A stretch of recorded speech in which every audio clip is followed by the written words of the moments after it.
Mga kasayan, kailan tayo sasagutin na nag-comment sa atin? Basahin mo, shoutout mo na rin. Shout out kay Marco Macabasa. Nag-comment siya sa videong mini driving light with relay, paano i-wiring sa positive at negative na battery. Ang comment niya ay, Idol Kasayan, followers po ako sa inyo. Pa-request po sana sa busina naman po, Pia with relay. Ito siya kasayan na ganito tayo magkabit ng ganito tayo magkabit ng busina. Kahit anong busina to kahit anong motor to, ganito yung paglalagay ng dual horn, loud horn with relay. Ito siya papadaliin natin yung paglalagay. Huwag kayong bibili ng yung may relay na siya, may wire na yung relay kasi manipis yun. Hindi magiging maganda yung busina nyo. Sa umpisa lang yun maganda. Pag sa mga susunod na araw o linggo, pangit yung tunog ng busina nyo. Ganito sa inyo yung ginagawa ko pag magre-relay ako. Ito muna unahin ko sa busina. Ganito maglagay ng busina wala na kayong mahabang wire. Ito na yung gagamitin nating negative. Ito siya tingnan nyo Pag nilagay natin to rito, maglalagay tayo dito ng terminal. Ito relay terminal. Tapos I terminal. Ayan siya Pag nilagay ko to rito, automatic siya kasi meron na siyang ground. Meron ng ground yung ating busina. Tapos etong isa, ito naman yung positive. Ito na yung positive ito yung negative. Pupunta na tayo sa may sa ginabit natin na busina.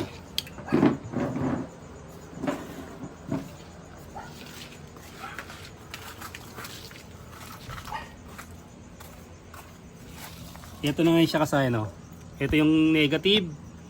Dito tayo kukuha ng ito na gagapang na siya rito. Magkakaroon na siya ng body ground sa ating motor. Yan siya ito na yun Ito yung negative. Sa kabila, ganun din. Ito. Yan, ganun din sa kabila. Ito Yan, tingnan nyo ito na yung ground natin Ayan. Ayan yung ground. Tapos dito, ito yung body ground. Kukunin natin yung dalawang wire na parehas positive. Ito siya ngayon, pagsasamahin lang natin. Ito na siya yung positive ng busina. Ngayon, ganito yung gagawin natin para malaman natin kung okay na yung negative. Kung wala kayong test light, pakinggan nyo yung tunog. Kung may test light kayo, mas maganda para matest nyo tong bakal na to kung ilang voltahe yung meron dito. Ganito yung ginagawa natin kasi gagamit tayo ng wire. Tapos lagay natin sa positive. Positive ng battery. Para matesting natin kung may supply na yung ating busina. Ito siya yung pinagsamang positive. Dahil meron ng negative, dapat tutunog na siya. Ito na siya kasi Okay, tutunog na siya kasi may negative na siya Tapos, sinupply natin yung positive. Ibig sabihin, okay na yung setup natin.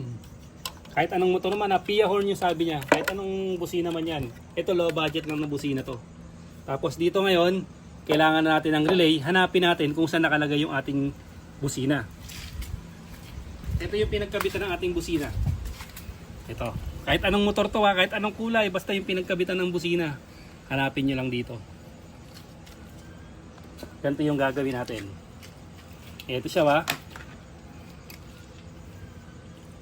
Makikita nyo rito yung kaliwat kanan ng ating relay o 8586. Kahit magkabaliktaran, kaliwat kanan ito ganito yung forma Ito yung dulo, 30 papuntang battery. Ito yung 87 papuntang positive ng busina dito. Tingnan nyo mapapadaliin lang natin yan. Suksok nyo to rito kahit magkabaliktaran. Yung hinugot nyo sa inyong busina. Suksok nyo siya kahit magkabaliktaran. Sa gitna, wala na kayong gagalawin Kung 4 pin, okay lang. Kung 5 pin, okay pa rin. Huwag na kayo mag-wiring sa gitna. Ito pansinin nyo inilagay natin sa kaliwat kanan. Ayan. Paglagay natin sa kaliwat kanan, try nating ipindutin yung busina natin. Kung gagana siya. Try natin pindutin busina natin. Ayan siya kasi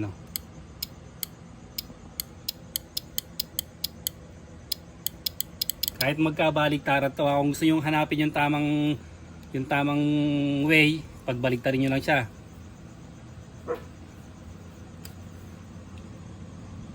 Kung gusto niyo mas maganda yung ano, yung ilaw.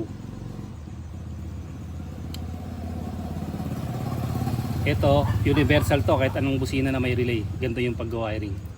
Spin to tayo. Yan siya. Okay, mas maganda yung ano natin, oh. Ngayon, nailagay nyo na yung trigger ng ano ng ating push button. Etong 87 yung nasa harap, ilalagay natin to rito. Ito. Yan sa positive ng battery, wa. Dito natin to ilalagay sa positive ng battery. Simple lang to, ha.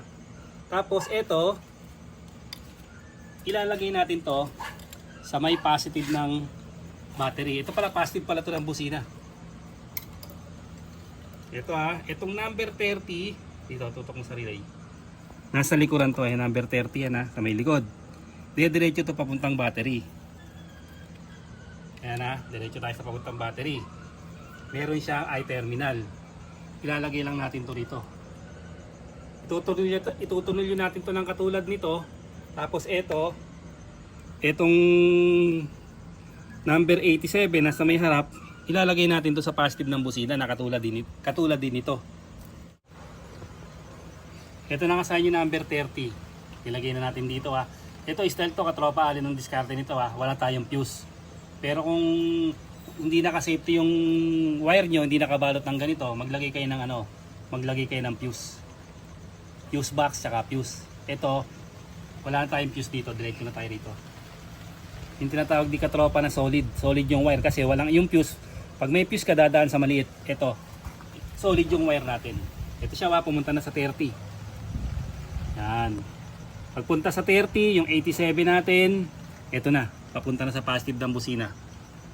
Ano siya, tapos ito may body ground na to. Ito hanapan lang natin to ng pwesto kung saan tayo komportable sa pwesto nito. Hanapan pa natin ng ng pwesto. Kailangan magandang pwesto yung ano niyo para hindi abala sa inyo at hindi makahatak yung wire natin, ha. Yan. Pag nailagay na natin, kumpleto na, okay na siya kasayan. Ito na yung try ng busina natin. Ito na, wa. Okay na kasayan. Ganun lang kasimple yung paglalagay ng busina natin. Kahit anong motor to, kahit Yamaha, Suzuki, Honda, Kawasaki, pare-pares lang ng paglalagay basta merong relay. Wala na ritong color coding.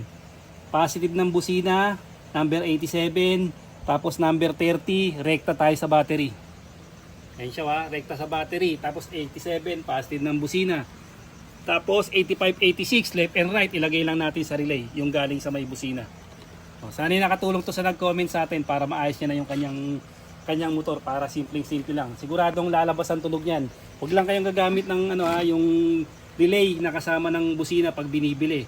Dapat kayo na yung magwa-wiring, bumili kayo ng I-terminal at saka yung relay terminal. Saka ang gagamitin nyo ay ganito. Automotive wire para sigurado. Number 18, gauge 18, okay na to. Para yung busina nyo siguradong malakas. Hanggang dito na lang mga kasayan. Salamat sa panonood.